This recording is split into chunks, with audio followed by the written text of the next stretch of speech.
Hi, it's Kathy Baldwin. Welcome back to another episode of Unlearn the Crap. You know how we heard growing up that we're not supposed to talk about money, sex, or politics? Guess what we're going to be talking about? What a horrible, horrible rule. Completely disempowering. Because if we weren't taught how to have uncomfortable conversations, then we can't unlearn the crap that keeps us small. On this episode, we're naming what most people avoid: sexual shame, emotional safety, and the energy of real intimacy. Because hiding from reality has never helped anyone heal. Welcome me as I join Xanet Pailet, a former healthcare lawyer who left a 26-year sexless marriage at 50 and rebuilt her life as a sex and intimacy educator. We talk about how breath, sound, and movement move sexual energy from the root to the heart, why emotional safety is the doorway to desire, and how your core desires, being adored, taken, cherished, often trace back to our early wounds and even family patterns. We also get honest about men, why men are afraid to lead sexually, and how clear permission and polarity can bring the fire back. If you're done performing and ready to feel, I mean really feel, then keep listening. This is where empowerment starts: telling the truth, having the hard conversations, and reclaiming pleasure as your birthright. Welcome to Unlearn the Crap TV with your host, Kathy Baldwin. Unlearn the Crap TV is more than just a show. It's a movement towards breaking free from the disempowering structures designed to benefit the few at the expense of the many. It's about education, healing, and unlearning the detrimental beliefs that have been ingrained in society for generations. So now, please welcome the host of Unlearn the Crap TV, Kathy Baldwin. Welcome to another episode of Unlearn the Crap and Level Up Your Soul is Calling. I'm your host, Kathy Baldwin. And for those of you who are new to our podcast, let me explain a little bit about what our philosophy is. CRAP is an acronym for the conditioned responses and automatic programming. It is the connection between our thoughts, our heart, and our gut, from our feelings to our physical expression. And that includes our health, our wellness, as well as all of our external results that we're experiencing in our lives. Everything about our thoughts and our feelings and our experiences, our beliefs, directly affect the quality of our life. Everything from our health, our wealth, and including our relationships and our sex life. Yes, you heard me correctly. Your thoughts and feelings will directly affect whether you are living an orgasmic life. And today I am so excited to invite Xanet Pailet onto our show. Xanet, before we get started, could you please tell us what crap you needed to unlearn so that you could live an orgasmic life? Oh, so many pieces of that, Kathy. But let me say that I learned that there were things that I was supposed to do. I was supposed to get married. I was supposed to go to law school. I had to become a professional. I was supposed to be like a good girl, take care of everybody else's needs, not worry about my own, put everybody else first. That was a big part of, what I had to unlearn in order to really live my best life. Yes, so much there to unpack because so many of us have had those same beliefs on what is expected of us. Before we dig into that conversation, could you please tell our audience who you are and how you are now leveling up and serving the world now that you've unlearned that crap? Absolutely. So, hi, everybody. I'm Xanet. I am a former healthcare lawyer. That was part of the crap, who lived in a sexless marriage for 26 years and very long period of time. I left that marriage at the age of 50 and transitioned my life and my career into becoming a full-time sex and intimacy educator and coach, a trauma practitioner, and a bunch of other things. But really, my focus is helping women and couples learn how to have and to improve their sex life, because I think that's critically important for our health, for our well-being, and to be able to create and sustain long-term relationships. Absolutely.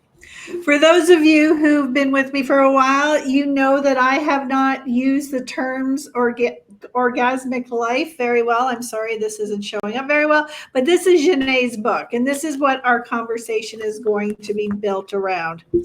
I want to start at the root, and then I want to go to your story, because one of Sure. the things that I absolutely loved when I was reading your book was that you show us that sex is not a luxury. Mm. Sex is not a fantastical, uh, unnecessary part of life. You Mhm. brought in Maslow's hierarchy of needs, which is Mhm. such a part of unlearn the crap, is Mhm. that our foundational needs must be met.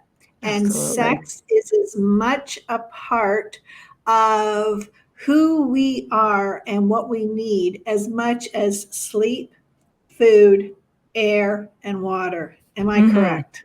Absolutely. It is huge. It is on the second level, I believe, of Maslow's needs, but it is hugely important for our well-being, for our emotional well-being, for our survival, for being the best selves that we can be, for creating more consciousness and love and connection in the world.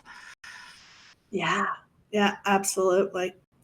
It's also a major energy center in Hmm. our lives and connects us directly to our ability to create.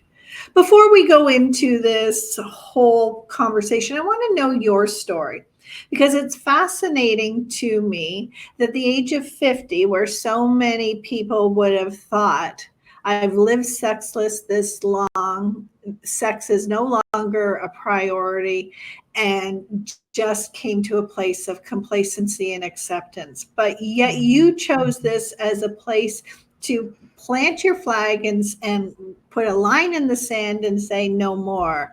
How did Yeah. this whole transformation come about? I think, what you need to understand is that when you feel broken like I did around sex, a lot of it because of my own issues, some of issues that I talk about in my book growing up. Um, it's so easy just to take all of your energy, all of your sexual energy, and just pour it into your business, pour it into your family life, and just ignore your own needs. And, in my own relationship, there was a lot of drama around sex. It never felt good for me. I didn't have an orgasm until I was in my 50s. And so it just wasn't that important. It's seemingly not that important.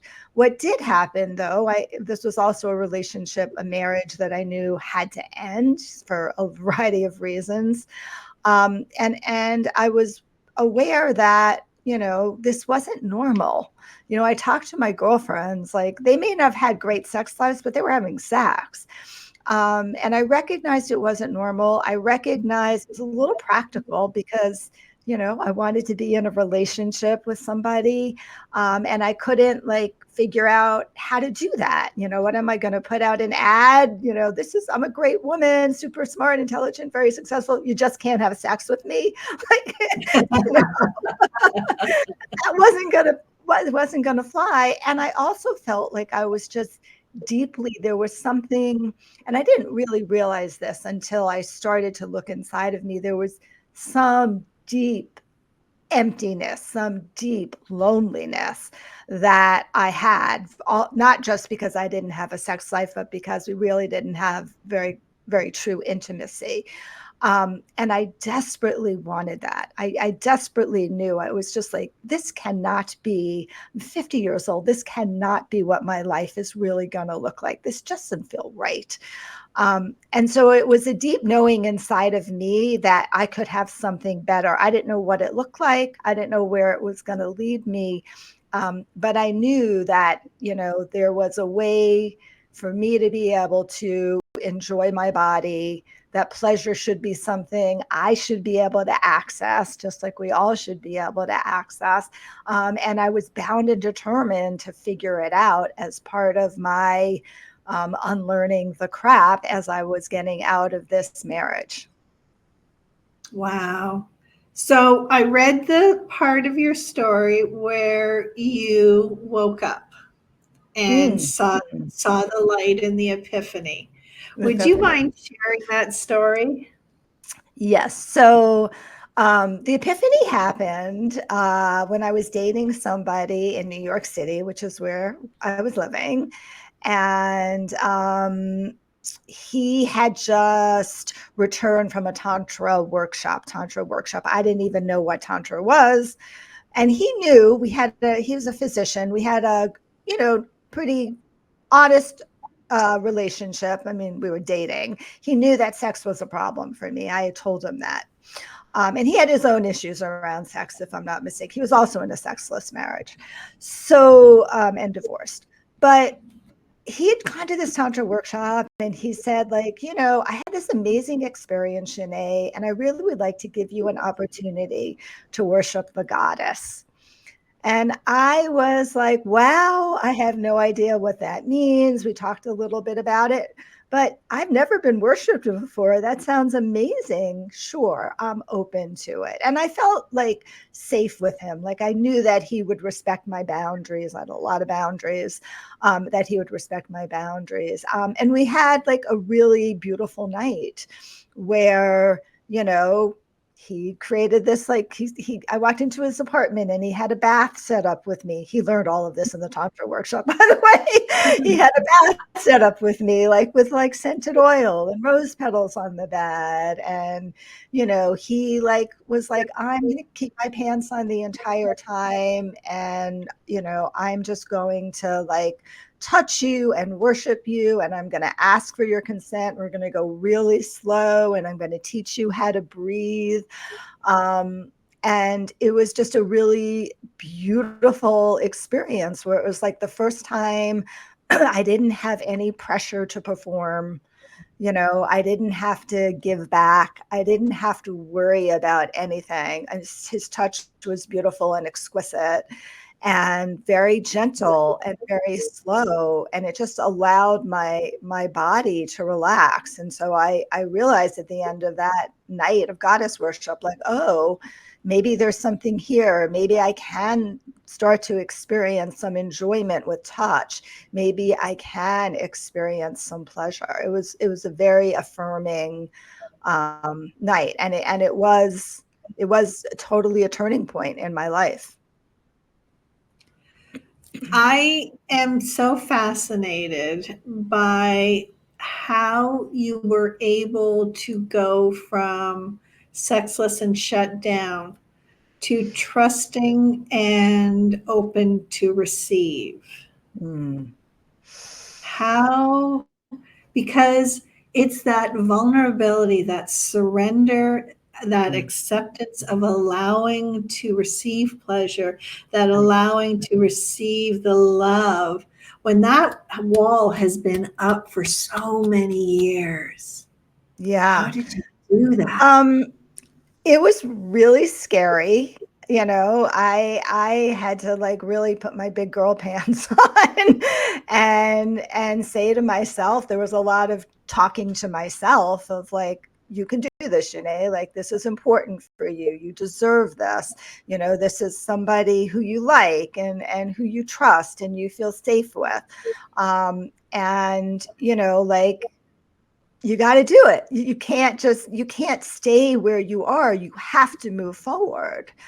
And this seems like a great way to start the movement forward. We don't know where it's going to go or how it's going to end up, but it's a great way to move forward. So it was a lot of self-talk for me.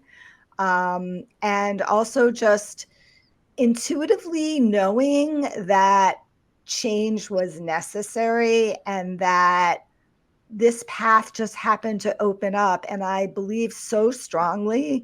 And certainly the more we're connected to our sexuality, the more we're connected to our power, we're connected to our female intuition, right? And intuitively, I was just hearing the voice, do it, do it, do it. So I did it.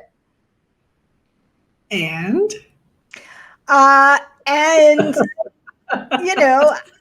it opened up a new world for me. I was like, wow, not only did I experience touch that felt good and some pleasure, but he also sort of introduced me to the concept of energy, which again, like I'm very energetically sensitive, but I never had like an understanding of it or a lexicon around it. But I felt energy moving through my body and I was like, oh, this is amazing. Whatever this is, I need to have more of it. I need to understand this. I need to explore it. And that started the journey. It was that experience. Then from there, I went and took my own Tantra workshop in Boston, I think.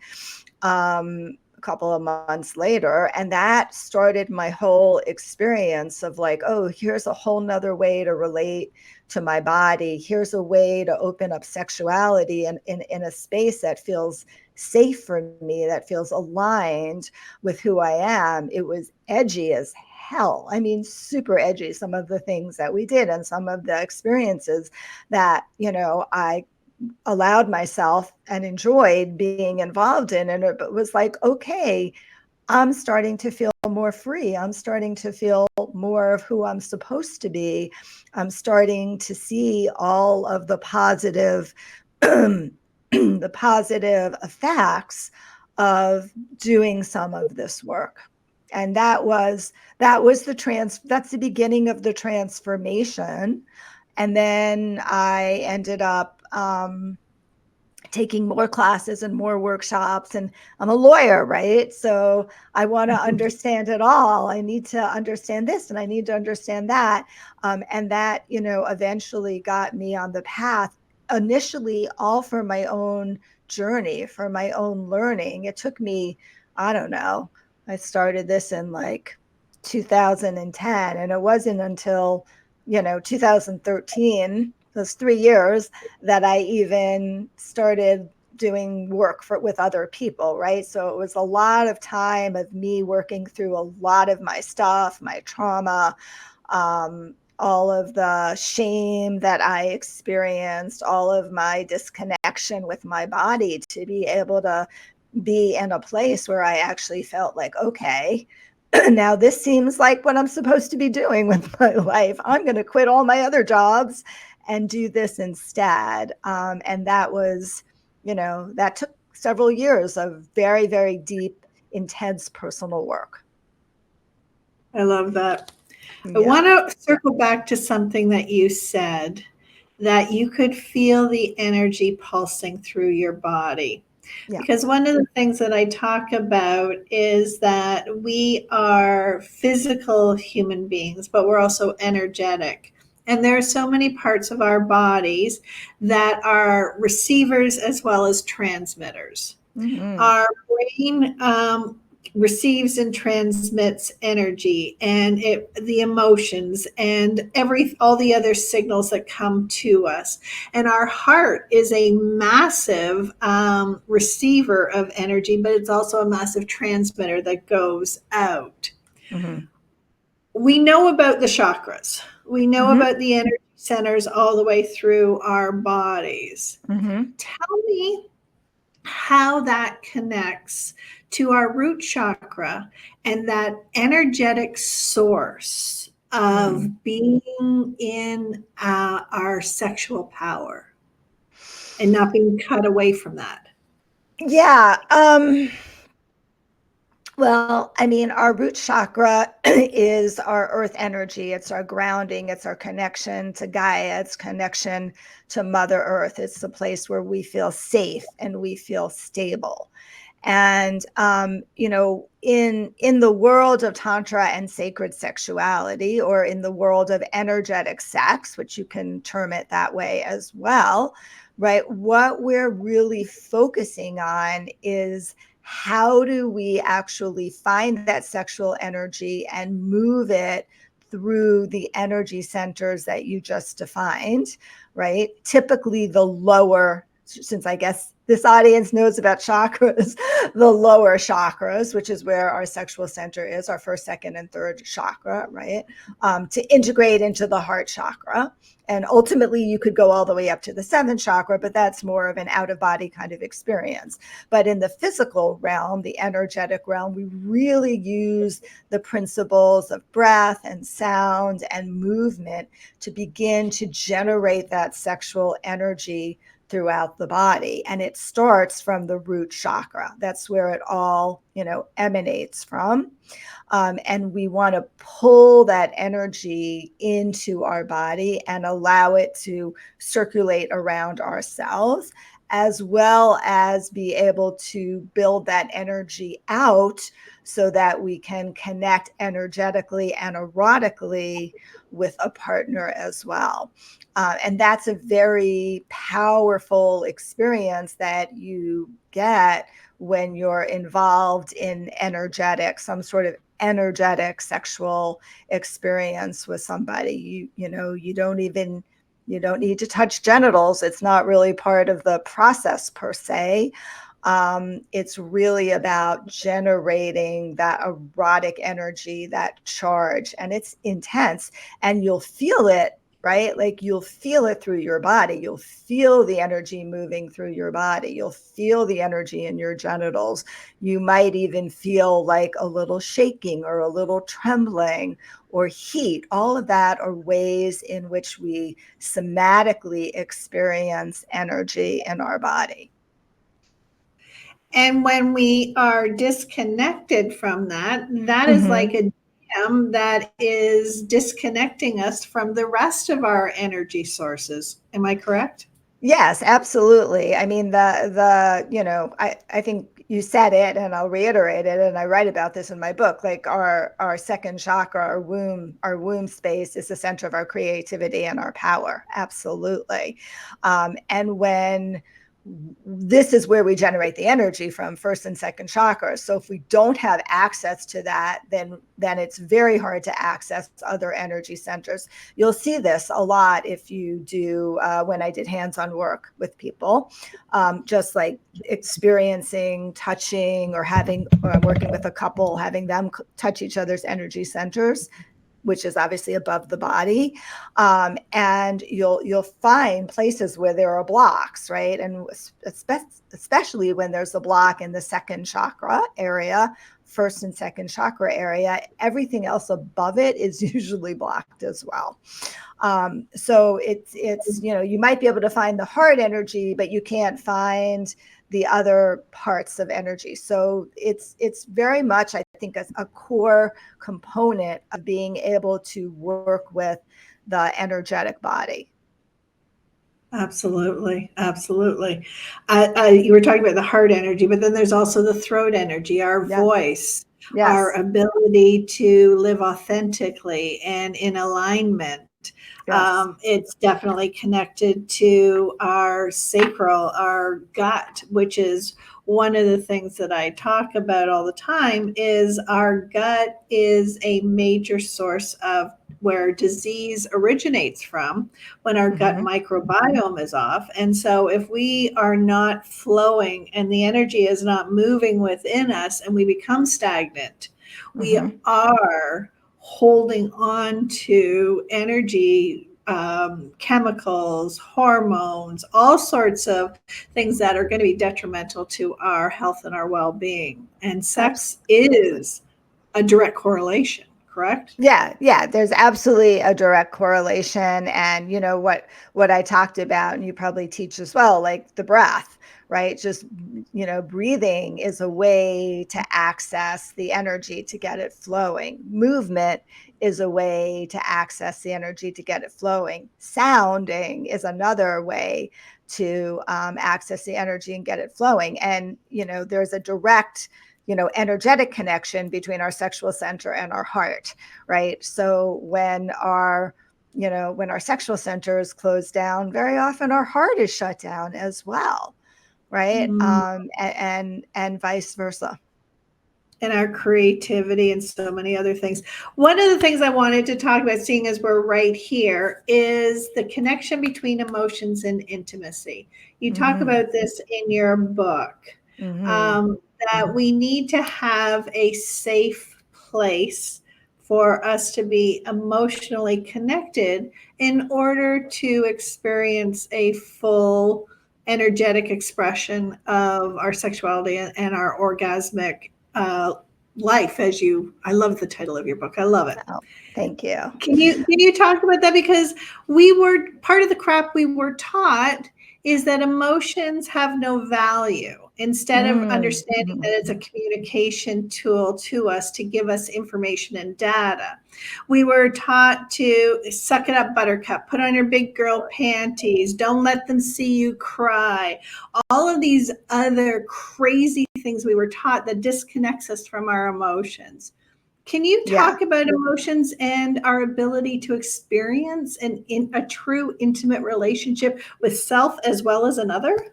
Yes, for sure. So I think this is, most of the work that I do right now is with couples who are in sexless marriages, who are having challenges around sexuality or infidelity. Seems to be a lot of people coming to me around that these days. And the most important place to start always is in really creating the emotional connection and the emotional safety, because that's what intimacy is, right? Into me, see. That's into me, see into me. Allow yourself to be vulnerable, to be authentic, to share your pain, to share your hurt, to share your fears. It's that emotional safety to be seen and understood that we all need, but especially women need, in order to be able to open up sexually. When we don't have that emotional safety with ourselves, when we don't have it with a partner, we don't feel safe being really open and vulnerable sexually. Maybe we'll perform, but we're not actually being authentic. And that's, one of the main reasons that couples are finding themselves in challenges in sexless marriages, is because, the sexless marriage is actually just a symptom of the fact that the emotional connection has been injured, and there's no emotional safety. Generally, on both sides, there's not enough emotional safety. So when you're thinking about creating an orgasmic life, whether it's with yourself, where you need to really understand yourself and be emotionally safe with yourself, which means that you need to be able to access your emotions and unlearn that crap, like not hide them, being able to feel them. A lot of women have a very hard time feeling their emotions, or like me, like there was no space for my emotions growing up. There was no space for my emotions in my marriage. I was just taking care of everybody else's emotions, right?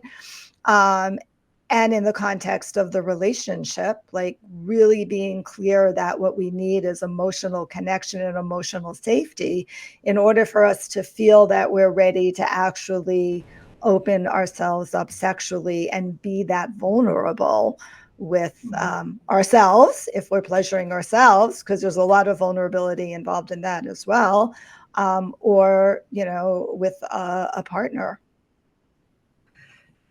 I am sure that there are a lot of people who have never heard of the concept of emotional safety. Could Mhm. you describe what that is and what it feels like to have emotional safety?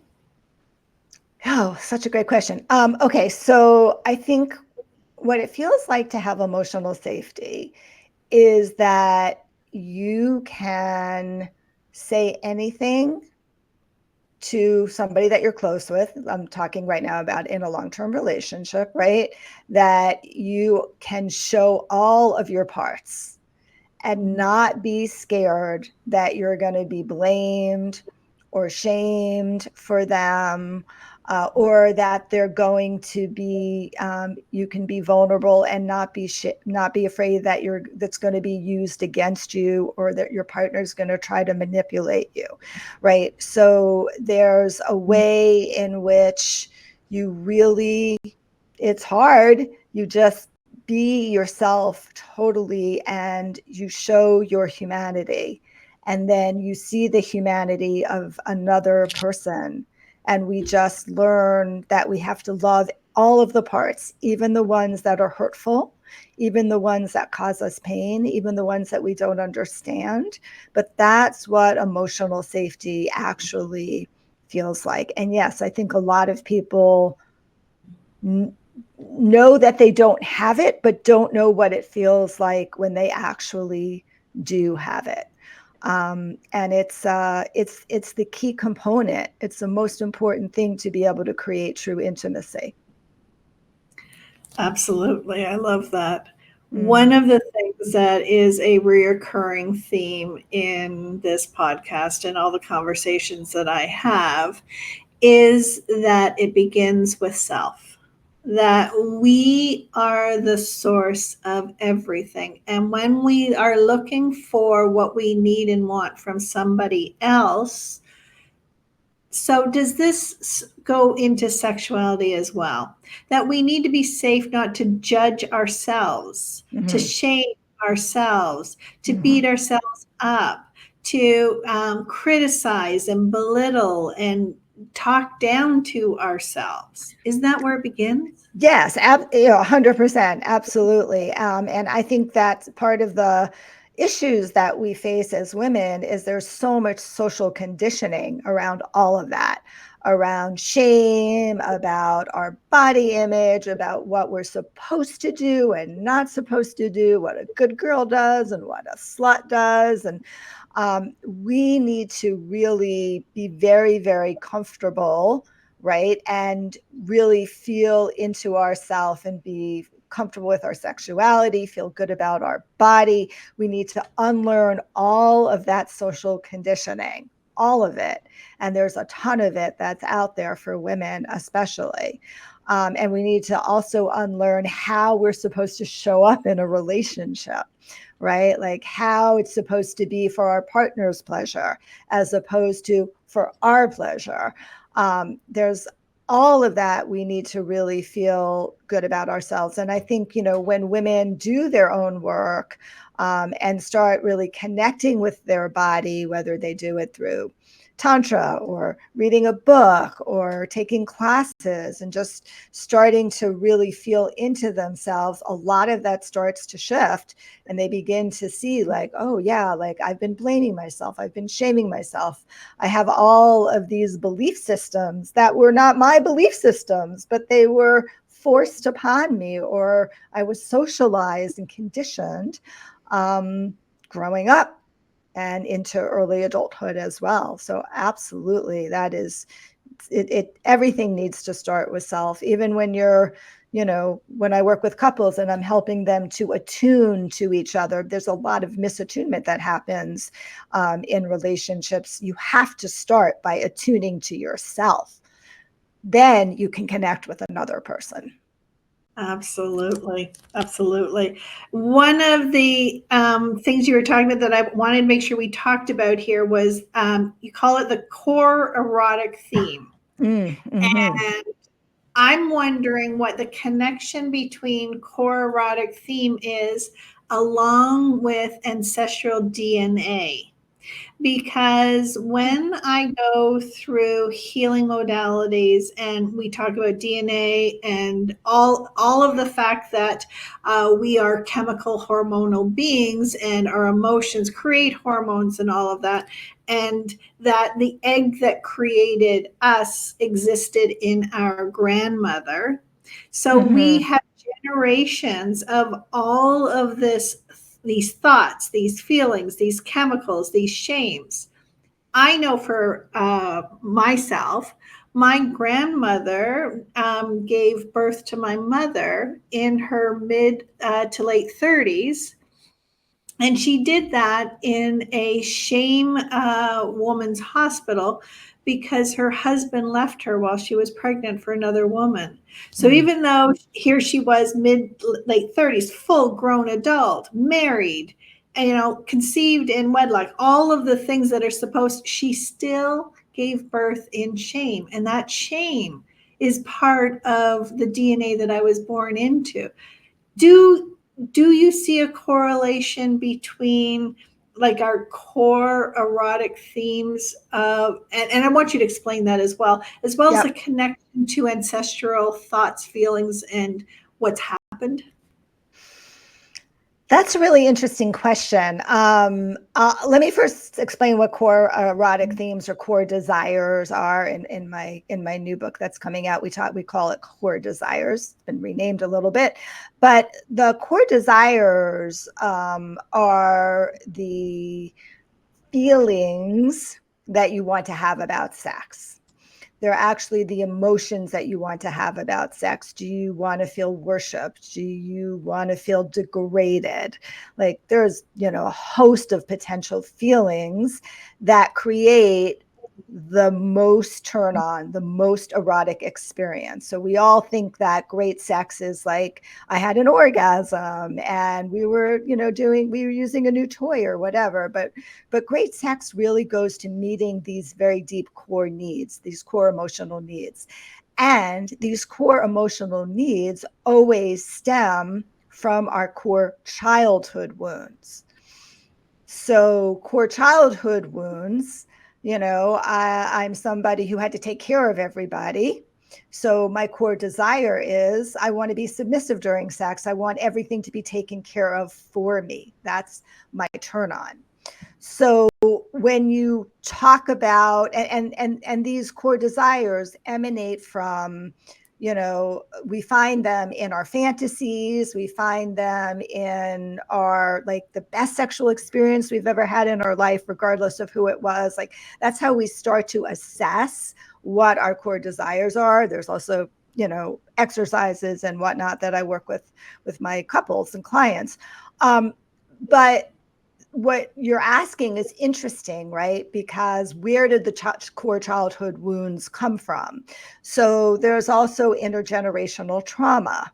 And I think this is part of what you're talking about, the intergenerational trauma, the epigenetics that get passed on to us, right? And that also becomes socially conditioned into us as well. Mm-hmm. So I never thought about it from the angle of intergenerational trauma, but we certainly know there's a proclivity in certain cultures for there to be some sense of shame around certain things. And sometimes you look at your childhood wounds and you're like, I don't really see that there, but I can see that it happened to my grandmother, right? And then that got passed on to me, whether it was genetically, because we know epigenetics is a real thing. We've certainly seen that in a lot of Holocaust survivors and other research studies, and probably my guess is unconsciously it's also socially conditioned into us as children, and then it becomes potentially one of the core wounds that we experience. But it's a great question. It would be really interesting to research that more. Well, I was thinking about that because I'm an open book here, so everyone knows my story about my grandmother and how my mother was born. But I was also conceived outside of wedlock to a teenage pregnancy, and there was Mm-hmm. a lot of guilt and shame in that as well. And so when I equate it to what my core desire is what's her name? Steenberger. She's married to Ted Danson. Anyways, Okay. Mary Steenberger. She had said, okay. yeah, she had said to Ted Danson when he wanted to date her, "You don't want to date me. I am too high maintenance. I need to be adored." And his response was, "That's okay. I need to be adored too. So we'll just adore each other." And that has been something that has driven me my entire life, that desire to just be adored and desired and sought after. And while that has created positive, it's definitely led me down some dark alleys too. Yeah, and I can see that, right? Because you probably learned the story, both of your grandmother, right? And you're in your own mother's situation, right? Where you were born out of wedlock. And inherently, growing up culturally, that probably created a fair amount of like, I'm not desired, right? I'm not desired by this man on the other side. And so Well, my father married her. My father insisted that they get married, and they were married till death do them part. So, Okay. and there's a whole pile of stuff that goes in along with that Right. whole conditioning of married till death do us part, regardless of circumstances. Exactly. So, but I can still see how that's a part of you that like, yes, I need to be adored. I need to be worshiped. I need to be cared for. I need to be desired. Yeah, I mean, it's interesting to explore that, right? And then how that shows up for you in your sexual relationships. Like how does that show up? What does that look like for you? How do you express that to a partner? Well, that was just my next question.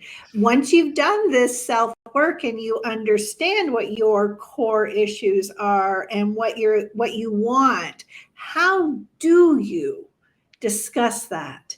How do you ask for what you need and want while you're exploring and learning about it yourself?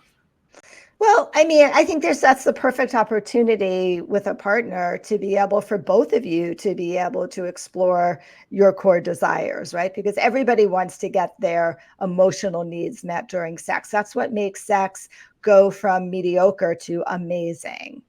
And, you're hopefully feel emotionally safe enough with that partner to be able to say, hey, I want to like share with you, things that I know really turn me on. Right. And one of the things that really turns me on is to feel, really adored and worshiped. And for me, that looks like, you go out of your way. I'm just making stuff up. You go out of your way to set up like a special night for us and you bring me flowers. And maybe I like a lot of affirmations and you tell me how beautiful I am and how special I am. Right. What do you like? What do you need? Right. And they may or may not know there's what, and then they can, read my new book and explore that. Right. But, they may not know that, but, there's ways to have conversations about that. Because especially for, a lot of women really struggle with fantasy. They do. I think that's one of the things we're sort of conditioned against, not to have a fantasy. Or, a lot of women have romantic fantasies. They just don't call them fantasies. It's just the Cinderella story or the rom-coms that we love and get turned on. Well, that's part of where that comes from. But typically in my experience working with men, they tend to have fantasies a lot. They're much more conditioned to it. They're much more socialized that it's acceptable. And so I want to hear from you as well. Like what turns you on, and not just like the actions, because we're really looking underneath it. Like, what are the emotions? Like, what is it? Maybe you want to be in It's not about body parts. It's not. It's like maybe you want to be in a threesome. A lot of people want to be in threesomes. It's a huge fantasy for many people. But what is it about being in a threesome that's so exciting for you? Is it that you're being adored by two people, that you're the center of attention?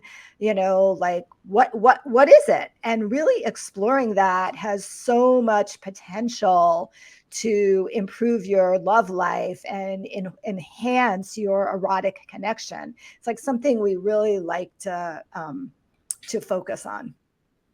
Absolutely. Mm-hmm. The one other thing I wanted to make sure we had time to talk about is the changing roles for men. And I know you talked about it in your book, and it's something that I have felt was the next wave of empowerment that's going to come, because women have had to fight for their rights, sexual orientation, race. There's so many different demographics that have had to fight for their rights. Mm-hmm. But we live in a patriarchal society where men have been um, living in a place where they haven't had to fight for the same rights as other demographics. But they've also been disconnected from anything that is considered non-masculine. Thoughts, feelings, emotions, intimacy, intuition, all of that. And sex is about power and control for so many people. Mm-hmm. Where do you see the situation for men to find their true divine masculine power in their sexuality? Yeah, it's interesting because my experience with the majority of men who I work with who come to see me, and this may be a very self-selected group of people, right? Mind you, is that what they really struggle with is that they're really disempowered from their sexuality, very much so.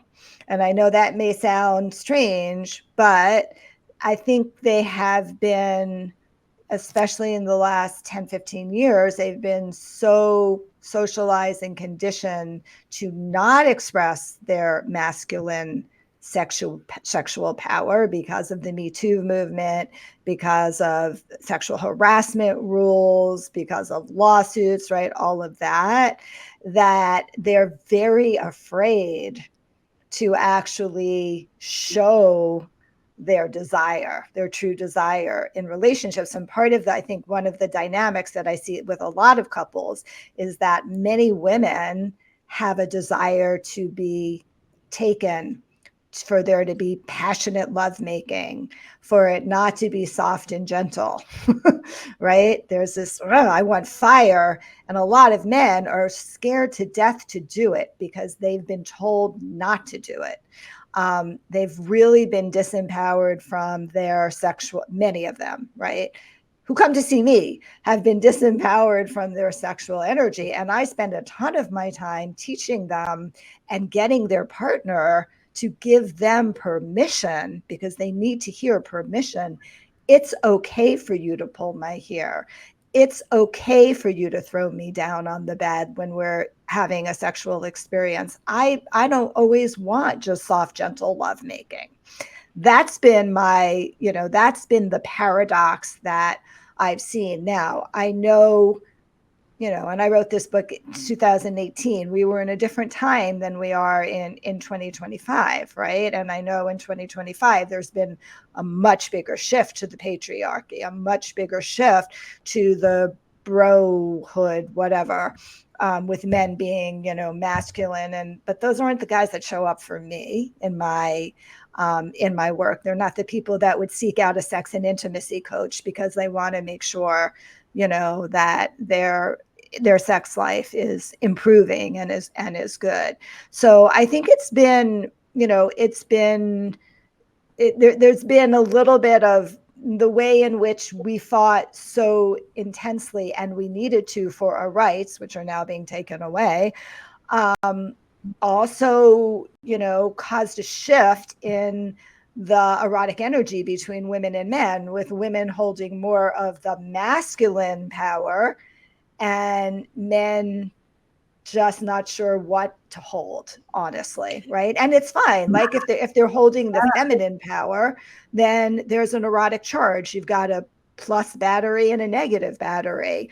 But I think I think men have been extremely confused in the area of sexuality for the last 15, 20 years. It's been it's hard to be a man because we want you to be soft and authentic and vulnerable, but we also want you to like take charge, right? And that sometimes that's a hard dichotomy to hold. And I'm like, whoa, how do you want me to show up today? And men understanding that they can have both sides, that we all possess feminine and masculine, and it's okay for them to be vulnerable and cry. And when they are vulnerable and cry, their wives just melt and they're like, oh, look at that. You're a real person. You're in pain too, right? I get to see you that way. It's very powerful. But there has to be a lot of emotional safety for that. But we're all messed up, but Yeah. it's a hard time in the gender world right now. It, it It really absolutely is. It absolutely is. And I'm so glad you went to there because, well, the feminine movement has been, 150 years in the making. And so we've got generations. And I believe that what's happening with men, it's in the infancy of discovering the polarity and the depth and breadth of the human experience from the masculine side. And the rules are changing, and Totally. nobody's bringing out the rule book and saying. So you've got people who are fighting to keep the status quo, and those who are saying there's a new and a better way. And so many of us are standing in the middle, going, "What the f?" Right? Totally. 100%. 100%. It's a very confusing. It's a very confusing time right now to be a human being. That's what I think. Absolutely, absolutely, in every way Unfortunately. possible. Janae, this has been an absolutely amazing conversation. And I had a whole list of other things that I wanted to get to, but obviously, people need to read your books, seeing as the new one's coming out. You know what's coming But out. what if they want more from you? How can they reach you, and how can you help them? Yeah.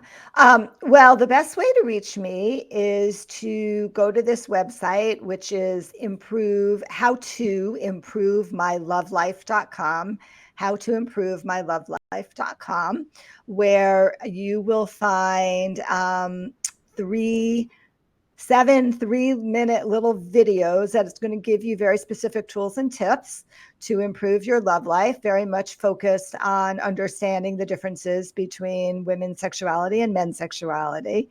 And you will also have access to contact me, set up a call with me, chat with me, whatever works for you. I'd love to be able to support anybody who's suffering, feeling challenged, feeling broken in a sexless marriage, not knowing what to do. There is help out there.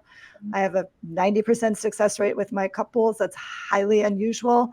But I have a very powerful tools and methods that I use. So please reach out. I love that. I love that for so many reasons. Thank you so much for this conversation. Thank you so much for your vulnerability and your openness in sharing this information with us and the listeners. I really appreciate it, and I encourage everyone to reach out to you. Thank you, Kathy. Thanks for having me. I really appreciate it as well. My pleasure. And for you, the audience, I want you to remember to challenge everything so that you can achieve anything, including an orgasmic life. It is your birthright. Pleasure is not a luxury, it is designed as part of the human experience. And I encourage you to step in and level up because your soul is calling you. Until next time, I'm Kathy Baldwin, and this has been another episode of Unlearn the Crap and Level Up. Your soul is calling. I'll see you next time. Thank you for listening to the Unlearn the Crap and Level Up podcast. If this conversation spoke to you, please like, share, comment, subscribe, and leave a review. That simple act helps amplify this important work of unlearning the crap that holds us back. This show is built on the foundation of my 3 books: Unlearn the Crap and Level Up, Your Soul is Calling, a roadmap to release what no longer serves you.